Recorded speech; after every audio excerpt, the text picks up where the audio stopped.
Hola, muy bienvenidos a una nueva emisión del debate de France 24 en español. Soy Santiago Aristía en reemplazo de mi compañera María Clara Calle.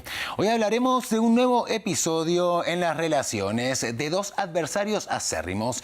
Y es que con la mediación de Qatar, Estados Unidos e Irán intercambiaron este 18 de septiembre 10 prisioneros, 5 de cada país.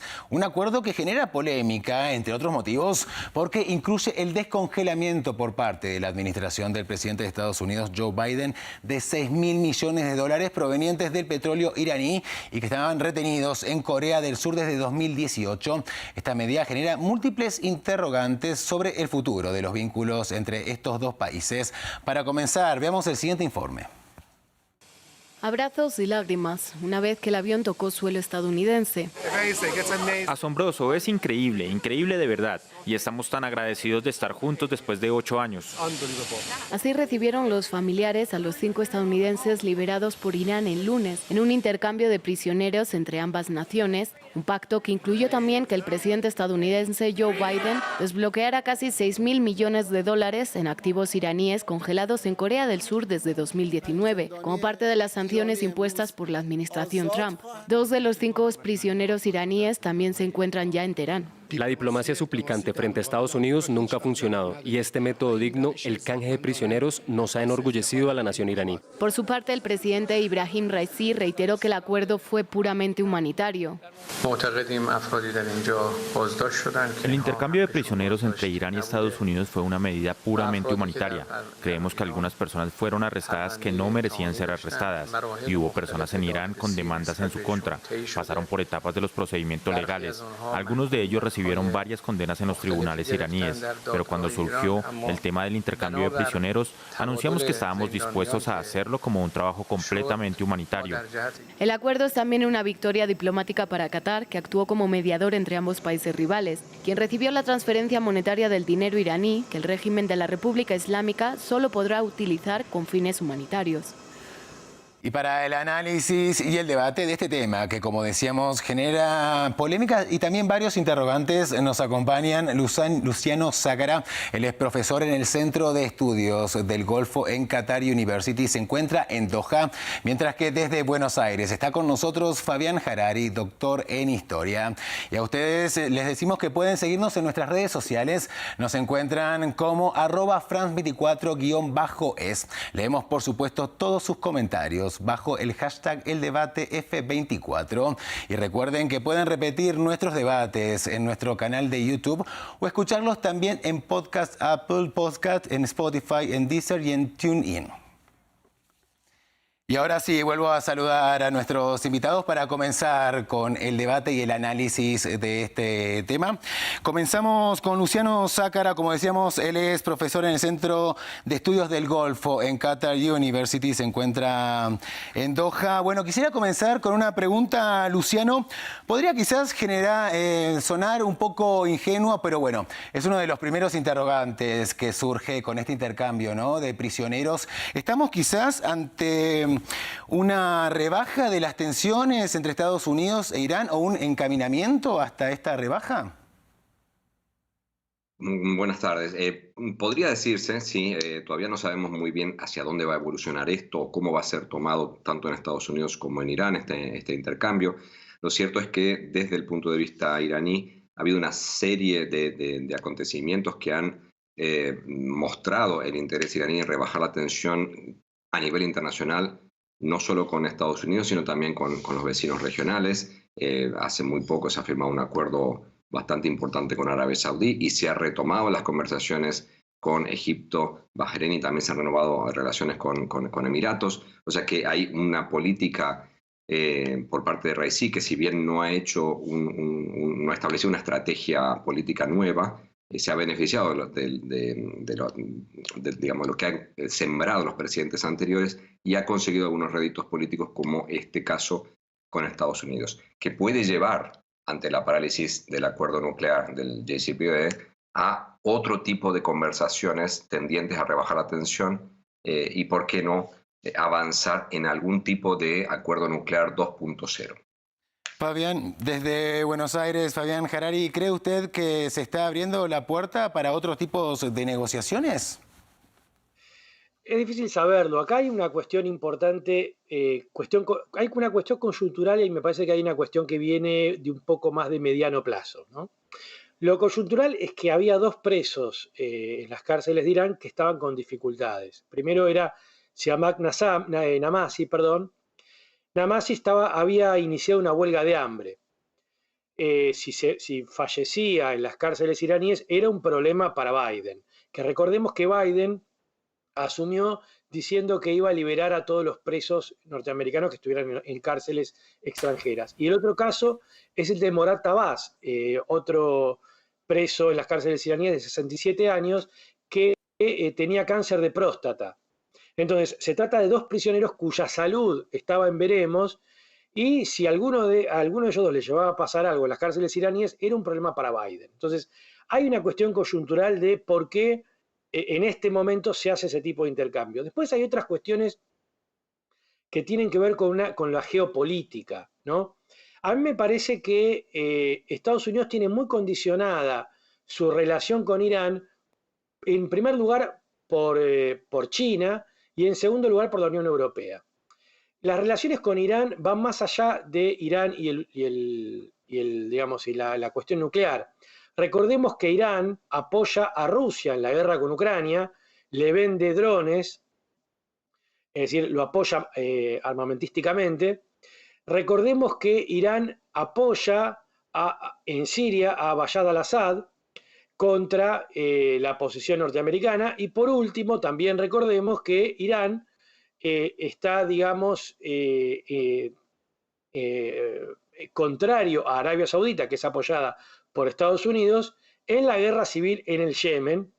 Y sobre este último punto me parece que es importante lo siguiente. Recordemos que este año, hace muy poco, China lideró los acuerdos de paz entre Arabia Saudita e Irán sobre la cuestión del Yemen. Todavía obviamente no se llegó a un acuerdo, pero China está liderando los acuerdos, digamos, en este caso un acuerdo de paz de Yemen, y también recordemos que China había empezado con los acuerdos de paz en la región de Siria. China es el primer socio comercial de Irán.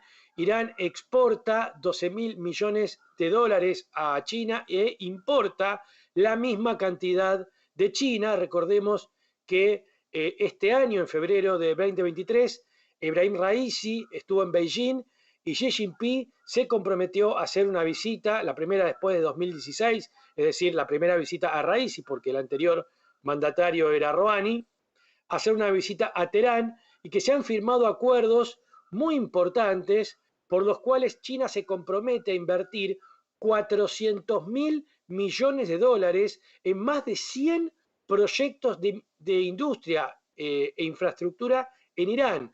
Lo que no sabemos es si detrás de esto también hay inversiones en tecnología armamentística y nuclear. Es decir, Estados Unidos antes, digamos, hace unos 10 años, 15 años, era Estados Unidos y el mundo contra Irán. Ahora está China de por medio y también la Unión Europea. Recordemos que cuando Trump se retira unilateralmente de los acuerdos de 2015, la Unión Europea está en contra. Hay un tablero geopolítico ahí que, como bien decís, Fabián, se está moviendo bastante. Quisiera volver a comunicarme con Luciano. Fabián estaba diciendo algo muy interesante sobre el contexto en el que ocurre este intercambio de prisioneros. Entonces, quisiera, continuar un poco con este punto, ¿no, Luciano? ¿Por qué ocurre ahora? ¿Qué hay detrás desde su punto de vista de este intercambio?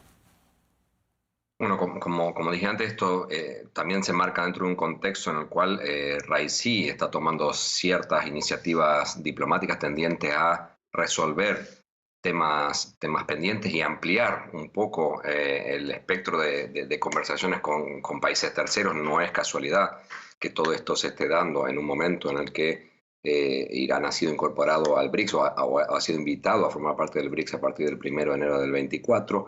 No es casualidad que se dé justo después de que Irán fuera aceptado como miembro de la Organización de Cooperación de Shanghái. No es casualidad que se estén dando todas estas situaciones en un momento en que Raisi está sacando pecho, demostrando que si bien subió con una popularidad bastante escasa y ha sido muy cuestionado internacionalmente por temas internos, principalmente por su desempeño como jefe del Poder Judicial anteriormente, tiene una capacidad diplomática que está haciendo que Irán está recuperando su posición en la región. Hay que tener en cuenta que desde ya hace mucho tiempo, y sobre todo desde la firma del acuerdo nuclear en el 2013 y 2015, y a partir de las sanciones del 2018, cuando Trump decidió salirse del acuerdo nuclear unilateralmente, Irán ha estado bajo una presión enorme y bajo un aislamiento internacional muy grande.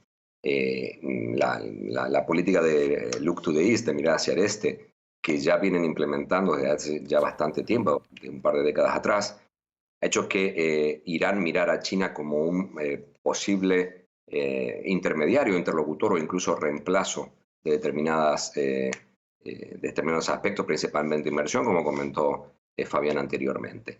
Que se esté dando en este momento es porque Raisi está viendo que está en una posición de superioridad con respecto a Estados Unidos. Una de las principales cosas que le han criticado y que se ve en todos los debates en Twitter en estos días es que Biden está regalando 6.000 millones de dólares a Irán, cosa que en realidad no es así, es dinero que pertenecía a Irán, que es de la venta de petróleo iraní a Corea, y que por las sanciones Corea no le podía transferir a Irán. Pero todas las críticas con Biden es que no solo le devuelve prisioneros, sino que encima le regala dinero, cosa que, como dije, no es cierto. Esto evidentemente es un rédito político y diplomático muy grande para Raisi, que está sacando pecho en un momento muy importante, y justo en el mismo día o el día antes en el cual Raisi se presenta también en la Asamblea Nacional de Naciones Unidas, que es siempre una tribuna que han usado todos los presidentes iraníes, Rafsanjani, Ahmadinejad, Khatami y Rouhani, para mostrar su cara a todo el mundo, para mostrar su discurso hacia Estados Unidos principalmente. Creo que el timing, creo que elegido por parte de Irán es muy bueno. No estoy muy seguro que la administración Biden haya elegido el tiempo de la mejor manera para ellos. Absolutamente buen timing para Irán porque, bueno, estamos en el contexto del evento diplomático del año, por llamarlo de alguna manera. Estabas hablando de las polémicas y de las críticas, Luciano, por eso, Fabián, quisiera profundizar en este tema contigo. Joe Biden ha sido centro de muchas críticas, ¿no? Sobre todo por parte del sector republicano, ¿no? El gran eje de estas críticas tiene que ver con el dinero, según republicanos y los críticos del gobierno de Biden, irá destinado a reforzar al gobierno iraní, a sus actividades nucleares, también a lo que denominan a sus actividades terroristas sus críticos. Desde la Casa Blanca responden que van a estar controlando, Qatar será el encargado de controlar el uso de este dinero. ¿Cómo controlar el uso de esta plata? ¿Existe esa posibilidad? Porque además tengamos en cuenta que desde Irán ya dijeron que la iban a utilizar de acuerdo a lo que ellos necesiten. A ver, hay formas de controlarla y hay formas de pasar la vista gorda de ese control. Porque ese dinero va a pasar al mercado mundial, a las transacciones mundiales. Corea del Sur es un aliado muy importante norteamericano, pero en el momento en que aparecieron las sanciones, Corea le estaba vendiendo gas a Irán. Y esa operación fue interrumpida justamente por Estados Unidos, lo que fue en perjuicio de Corea del Sur. Con lo cual, digamos, en sentido muy estricto, sí, lo más probable es que ese dinero se pueda controlar, pero yo no creo que Estados Unidos esté demasiado interesado en controlarlo o volver a bloquearlo, ¿no? Es decir, Estados Unidos... Acá hay una cuestión. Yo creo que Biden, como bien decía Luciano, me parece que el que puede sacar pecho es Raisi, pero también hay que tener en cuenta esto que yo dije anteriormente. Es decir, ojo que había dos prisioneros cuya salud era muy incierta y uno había hecho una huelga de hambre. Entonces yo creo que Biden también salvó la ropa, porque si cualquiera de estos dos se morían o se morían los dos en cárceles iraníes, esto hubiera sido un gran escándalo para Joe Biden, comparable con el escándalo de los rehenes del 79 al 81. Recordemos la toma de rehenes en la embajada norteamericana en Irán luego de la Revolución Islámica. Yo creo una sola cuestión sobre esta cuestión de Biden. Me parece que Estados Unidos está tratando de encontrar su lugar internacional. Es decir, Estados Unidos tenía un lugar internacional hasta la primera década del año 2000, muy claro, sobre todo con la caída de la Unión Soviética, la aparición de China, sobre todo en la década pasada, ahora la aparición de la India, y creo que el desarrollo de la Unión Europea, pero sobre todo esta cuestión de la China y la India y la Unión Europea como potencias menores, pone a Estados Unidos en un lugar incómodo que, digamos, en un primer momento parecía que Trump iba a voltear el timón e iba a ir a un proteccionismo, a un retiro de esa, digamos, de esa política internacional tan intrusiva, concentrándose más en la economía local. Eso tampoco fue fácil para Trump, y yo creo que Biden está en ese, por decirlo así, en ese medio, en esa ambigüedad de cuál es el lugar que tiene Estados Unidos, un debate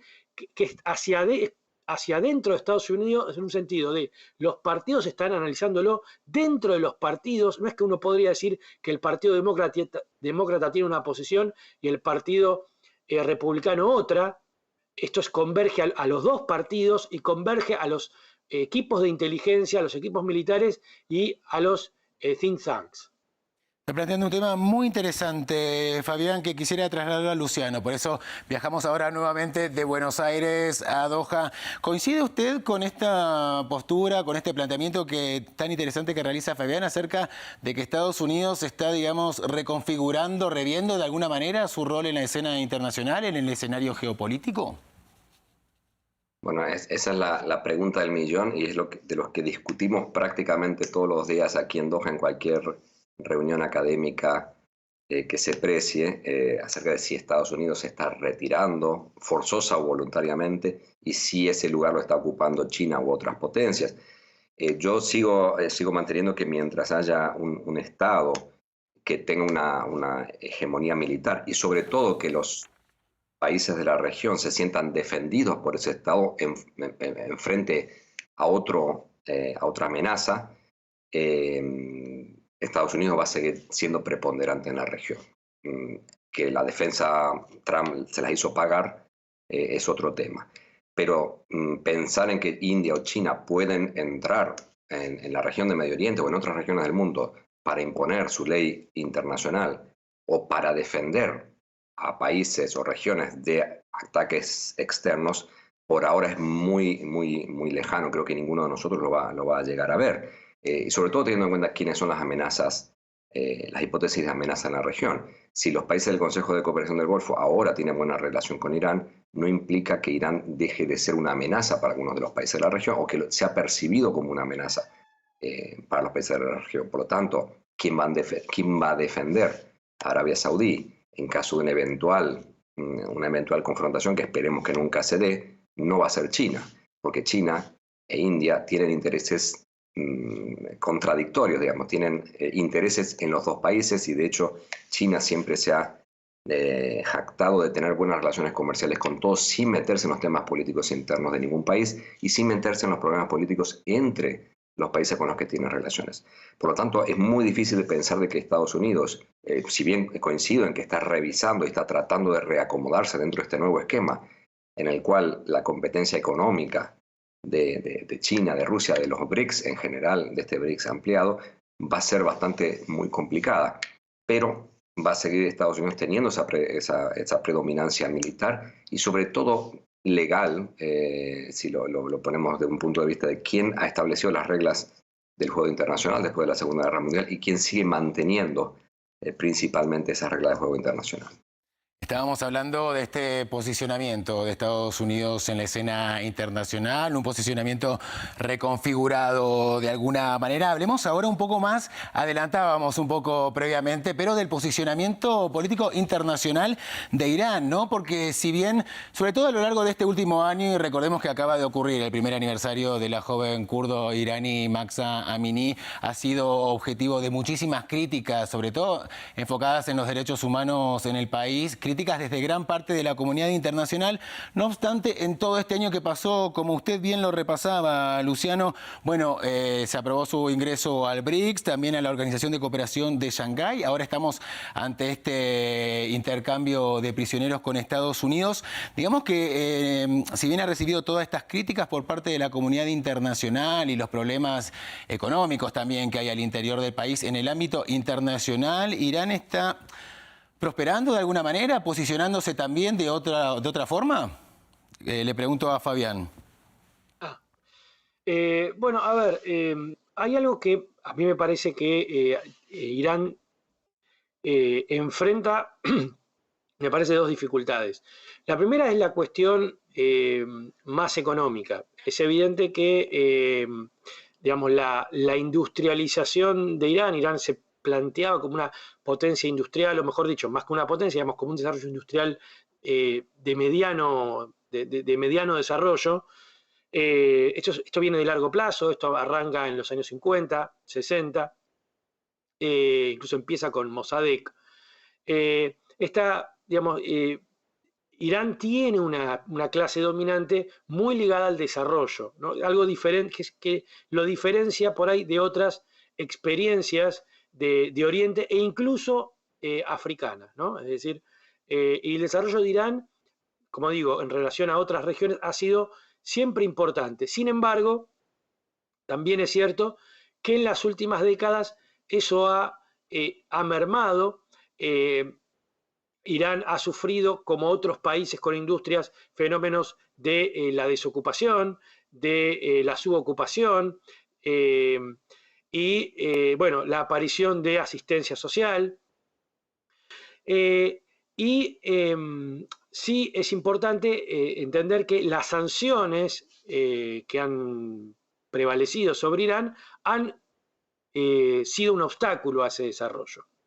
Pero por el otro lado también hay que tener en cuenta que Irán se ha movido también políticamente. En su momento pareció que Irán permanecía al margen de la primavera árabe, recordemos el 2011, todos esos años, digamos, donde aparecieron esos reclamos, por decirlo así, políticamente disconformistas, que en principio apuntaban a una idea de una mayor democracia. Teherán, o mejor dicho, Irán permaneció relativamente al margen de esas protestas. En los últimos años, sobre todo, bueno, luego del mandato de Hassan Rouhani, que era un mandatario algo más reformista, Raisi es mucho más conservador y, como bien decía Luciano, tiene más que un antecedente, tiene una serie de prontuarios, ¿no? Es decir, por su acción en el Poder Judicial anterior. Pero, digamos, lo importante es que, digamos, la muerte de Mahsa Amini, ¿no?, en manos de la policía, y las protestas que eso generó, me parece que despertaron a una población que en su momento, me parece a mí, no pudo ser contenida por lo que fue el movimiento o la parte del reformismo iraní. Yo creo que Raisi tiene dos frentes, y Irán tiene dos frentes, un frente económico y un frente político. Sobre el frente económico, una cosa que me quedó, que tenía que ver con lo que decía Luciano, el tema del ingreso de los BRICS. Hay algo que es cierto, los BRICS, Irán, como digo, no es un país que tenga una gran potencia industrial en relación a otros países industriales. Tiene, me parece, sí, una mayor potencia industrial referente a sus vecinos, pero lo que me parece importante es que su entrada al BRICS y este bloque que se está armando, por eso digo, tiene una potencia económica muy fuerte. Luciano hablaba de la potencia militar. Yo creo que ese es el problema de la transición que estamos viviendo. Estamos viviendo un periodo de transición. Estados Unidos tiene un poder militar que no tienen otros, pero va mermando su poder económico. Incluso hoy todavía es la economía, una de las economías más grandes y bien medido. Estados Unidos es la economía todavía más grande, pero ya no tiene ese dominio que tenía antes. E incluso digo que en términos militares tampoco tiene el dominio militar indiscutible que tenía antes, ¿no? Es decir, digo, para pensarlo más en perspectiva, no en términos de lo inmediato, porque en lo inmediato Luciano en eso tiene razón, ¿no? Hablando de Estados Unidos, ¿no? Bueno, de esta reconfiguración de la que venimos hablando, volvamos a tocar un poco el punto de lo que se ve al interior, las críticas sobre las que Luciano ha estado hablando bastante, ¿no? Porque, bueno, a ver, muchos plantean que habría un costo político para Joe Biden, sobre todo si lo miramos desde el lado de las críticas republicanas. No obstante, también uno puede hacer el análisis de, bueno, Joe Biden, como decía, está trayendo a su país de nuevo una persona que estaba corriendo riesgo su salud. Por otra parte, Irán está también recibiendo presos iraníes y además estos 6.000 millones de dólares, podríamos decir que en algún punto, por llamarlo de alguna manera que quizás puede sonar simplista, ¿ambas partes salen ganando de alguna manera, Luciano?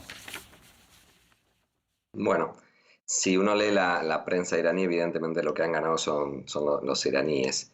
Y si uno lee la prensa conservadora estadounidense, también consideran que lo que han ganado los iraníes. Realmente creo que le va a resultar difícil a Joe Biden justificar que esto es una victoria diplomática, más allá de lo que acaban de decir usted y lo que dijo Fabián también, que claro, o sea, es un éxito que Trump no pudo concretar. Trump tuvo otros éxitos en política exterior que ni Biden ni anteriores presidentes americanos consiguieron, que es los acuerdos de Abraham, de normalización con Israel, que al parecer Arabia Saudí lo podría llegar a firmar ahora y que eso sí sería una victoria para Biden, pero Trump no había traído a casi ningún prisionero. Creo que había logrado liberar a Jason Rezaian y algún otro. A un científico, ¿verdad? Sí. Y a un periodista, no me acuerdo de qué agencia de noticias.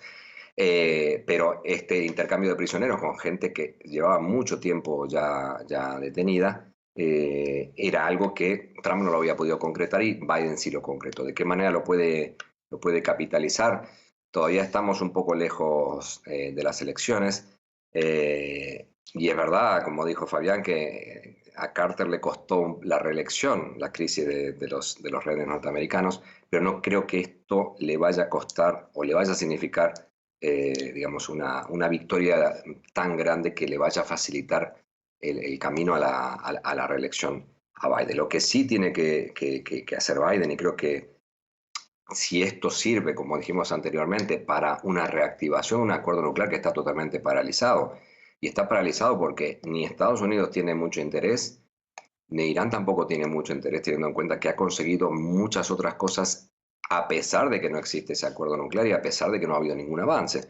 Por lo tanto, si quiere llegar a un acuerdo que le resulte redituable a Estados Unidos, porque a esta altura, si Arabia Saudí y otros países de la región están logrando hablar y normalizar sus relaciones con Irán, es porque hay ya una garantía de seguridad territorial, hay una garantía de un tipo de seguridad que incluye el tema nuclear. Si una de las principales cosas que se han quejado Arabia Saudí e Israel cuando se firmó el acuerdo nuclear del 2015 es que no se haya tenido en cuenta la voluntad, el interés y las preocupaciones de los países de la región.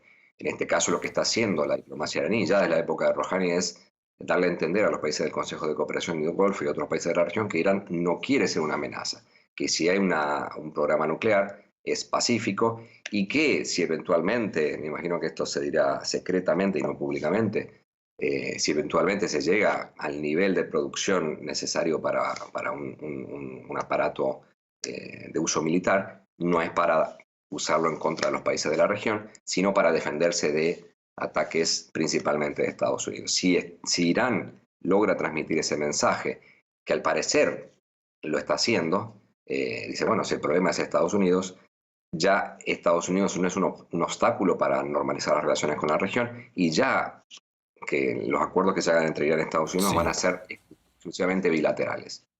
Precisamente, bueno, si hablamos de Irán es prácticamente inevitable no hablar de su programa nuclear, del acuerdo nuclear. Ahora hacemos el viaje inverso de Doha a Buenos Aires. Fabián, es un tema clave el del programa nuclear de Irán. No podemos dejar de abordarlo incluso con la excusa del intercambio de prisioneros, ¿verdad?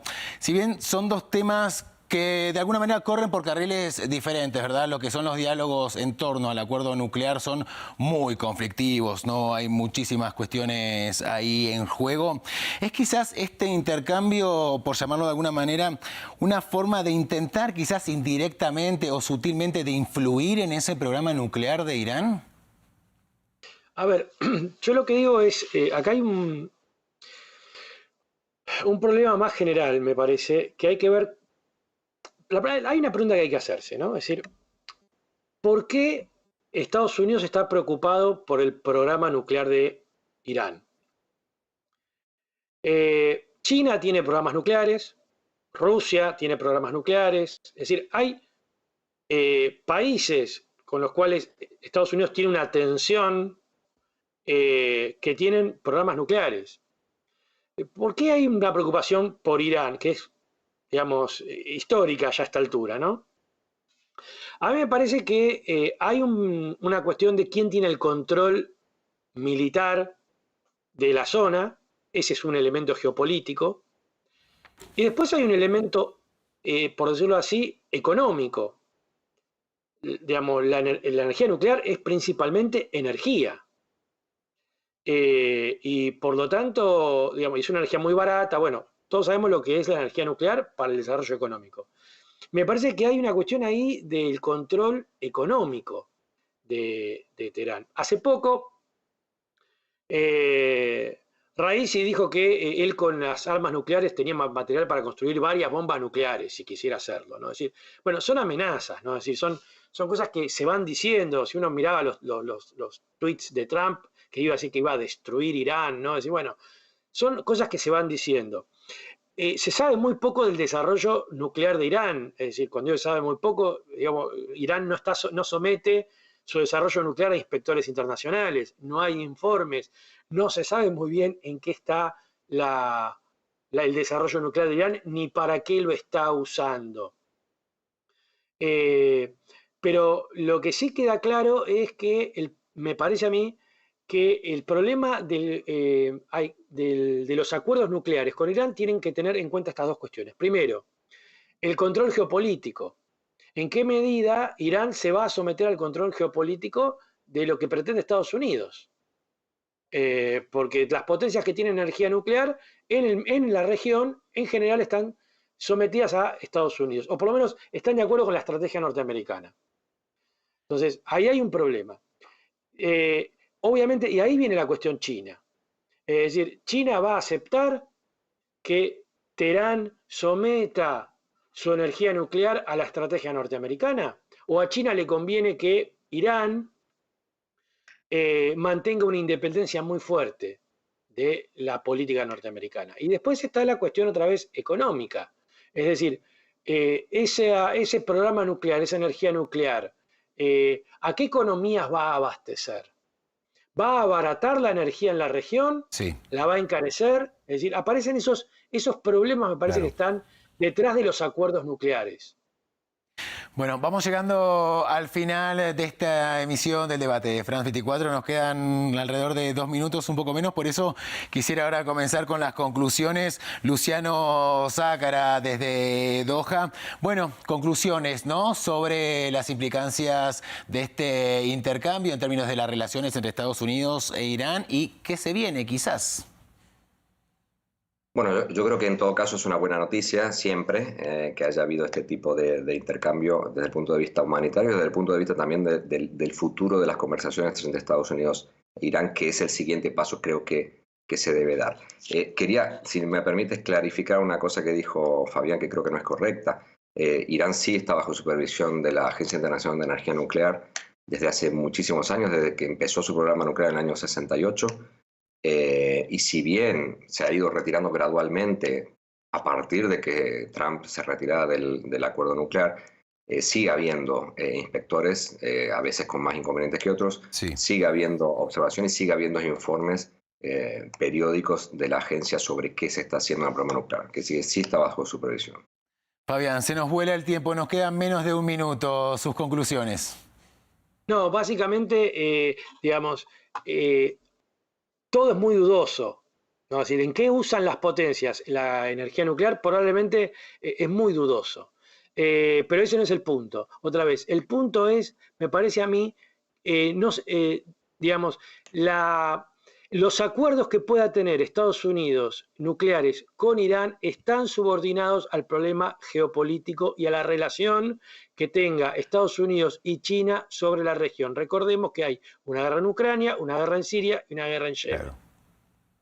Bueno, hemos llegado al final de esta emisión del debate de France 24. Agradezco muchísimo la presencia de Luciano Zácara desde Doha, Qatar, y de Fabián Harari desde Buenos Aires, Argentina. Ha sido un gusto contar con su análisis y sus opiniones. Les contamos también que la producción del programa estuvo a cargo de Laura Garzón y la producción de invitados de Tania Herrera. Recuerden que pueden seguir dejando sus comentarios y preguntas y también temas que quieren que debatamos en nuestras redes sociales. Gracias por acompañarnos. Sigan junto a nosotros.